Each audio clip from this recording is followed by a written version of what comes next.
জামায়াতে ইসলামীর আমির ডাক্তার শফিকুর রহমানের x account হ্যাকের ঘটনায় আটক রাষ্ট্রপতির কার্যালয়ের আইসিটি শাখায় কর্মরত মোহাম্মদ সরোয়ার আলমের জড়িত থাকার প্রাথমিক তথ্য প্রমাণ পাওয়া গেছে বলে ডিবির পক্ষ থেকে জানানো হয়েছে। জড়িত ব্যক্তির জিজ্ঞাসাবাদ চলছে, জব্দ করা হয়েছে তার সব ডিভাইস।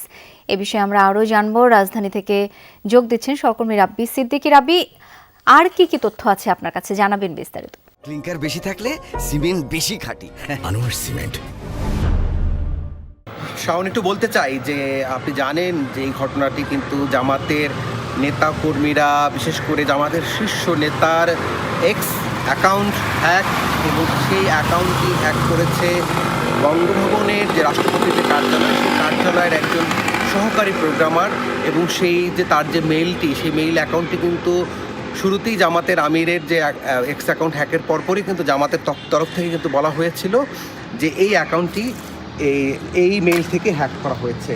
এবং সেই মেইলের সূত্র ধরে এই ঘটনায় হাতিরপুর থানায় একটি মামলা হয়েছে। সেই মামলার সূত্র ধরে গতকাল ভোর রাতে 3টার পরে কিন্তু সেই অভিযুক্তকে কিন্তু আটক করা হয়, তাকে ডিবি হেফাজতে আনা হয়েছে। তাকে নিয়ে আজকে সকালেও রাষ্ট্রপতির কার্যালয়ের আইসিটি শাখায় অভিযান চালানো হয়েছে, ডিভাইস জব্দ করা হয়েছে। পুলিশের কর্মকর্তা যারা আছেন তারা জানিয়েছে যে প্রাথমিকভাবে তাদের যে ধারণা, অনুমান, সেটি হচ্ছে যে এই মেইল থেকেই এই টুইটারের যে অ্যাকাউন্টটি, সেই অ্যাকাউন্টটি হ্যাক করা হয়েছে।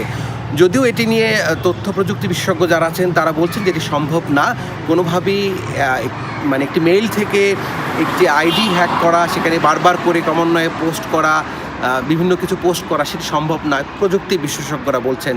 তবে ডিবির যারা আছেন, ডিবির যারা কর্মকর্তা আছেন, তারা বলছেন যে তারা নিশ্চিত যে এই লোকটি এই হ্যাকিংয়ের সাথে জড়িত, সে কারণেই তাকে আটক করা হয়েছে। এখন তাকে গ্রেপ্তার দেখাবে কি দেখাবে না সেটি পরের বিষয়, সেজন্য আমরা কিন্তু অপেক্ষা করছি।